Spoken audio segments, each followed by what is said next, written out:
តើអ្នកទាំងអស់គ្នាធ្លាប់ឆ្ងល់ទេនៅពេលដែលអ្នកទាំងអស់គ្នាឮពាក្យថាកាឡូរីហើយតើកាឡូរីនឹងគឺជាអ្វីកាឡូរីគឺជាឯកតាថាមពលជាពាក្យសាមញ្ញគេបានវាស់វាថាគឺជាថាមពលដែលយើងទទួលបានពីចំណីអាហារឬក៏ភេសជ្ជៈហើយតើអាហារដែលផ្ទុកដោយជាតិកាឡូរីច្រើនមានដូចជាអ្វីខ្លះគឺមានដូចជាប័រសណ្តែកដី cheese សាច់គ្រាប់ធញ្ញជាតិភីហ្សាសូកូឡា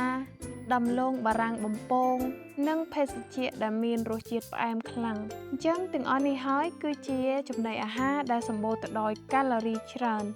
ដែលភាគច្រើនបើយើងទទួលទានច្រើនវាអាចនឹងធ្វើយើងធាត់នៅពេលដែលយើងទាំងអស់គ្នាទទួលទានចំណីអាហាររាងកាយរបស់យើងនឹងបំបែកបំណែកចំណីអាហារនោះ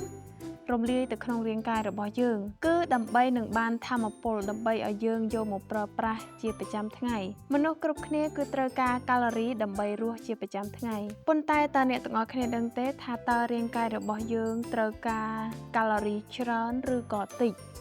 ហើយតើនៅពេលដែលអ្នកទាំងអស់គ្នាទទួលទានកាឡូរីច្រើនពេកលើសកំណត់ឬក៏ខ្វះ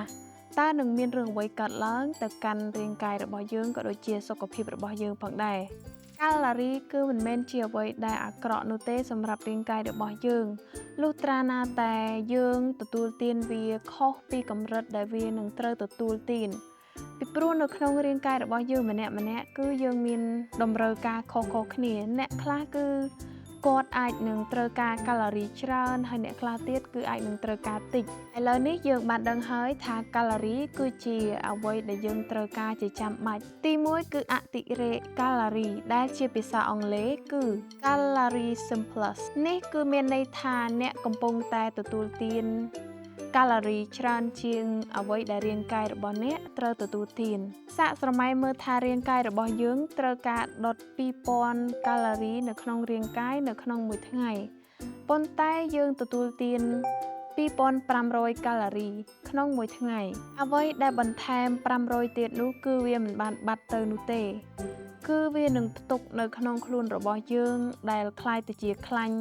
នៅក្នុងរាងកាយរបស់យើងហើយនឹងអាចធ្វើឲ្យយើងមានការធាត់ការទទួលទានកាឡូរីច្រើនគឺមិនសុទ្ធតែអាក្រក់នោះទេព្រោះមនុស្សមួយចំនួនពួកគាត់ស្គមហើយពួកគាត់ចង់ធាត់អញ្ចឹងហើយអ្នកទាំងអស់នោះអាចនឹងព្យាយាមទទួលទានអាហារដែលមានកាឡូរីច្រើនប៉ុន្តែបើសិនជាអ្នកទាំងអស់គ្នាទទួលទានកាឡូរីច្រើនលើស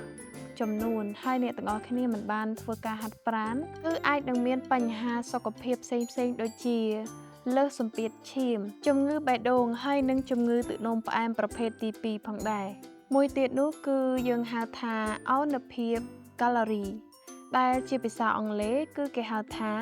calorie deficit នេះមានន័យថានៅពេលដែលអ្នកទទួលទានកាឡូរីតិចជាងនៅអ្វីដែលរាងកាយរបស់អ្នកត្រូវការឥឡូវនេះយើងត្រឡប់ទៅមើលឧទាហរណ៍របស់យើងម្ដងទៀតឧទាហរណ៍ថានៅក្នុងរាងកាយរបស់យើងត្រូវការដុត2000កាឡូរីក្នុងមួយថ្ងៃប៉ុន្តែយើងទទួលទានកាឡូរីតែ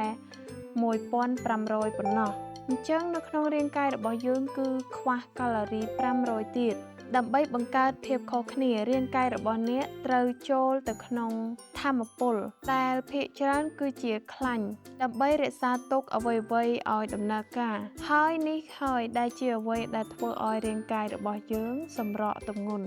ការខ្វះជាតិកាឡូរីគឺអាចធ្វើឲ្យសាច់ដុំរបស់យើងកាន់តែចុះខ្សោយហើយនឹងធ្វើឲ្យរាងកាយរបស់យើងនឹងកាន់តែមានការអស់កម្លាំងគ្រប់ពេលហើយនេះក៏អាចថាជាវិធីមួយដែលក្នុងការឲ្យមនុស្សធាត់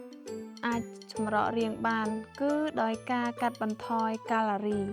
ដូច្នេះហើយកាឡូរីគឺមិនមែនជាអ្វីដែលល្អឬក៏អាក្រក់នោះទេគឺវាយោងទៅតាមគោលដៅរបស់យើងជាចុងបញ្ចប់នេះនាងខ្ញុំសូមជូនពរឲ្យពុកម៉ែបងប្អូនទាំងអស់គ្នាមានសុខភាពល្អ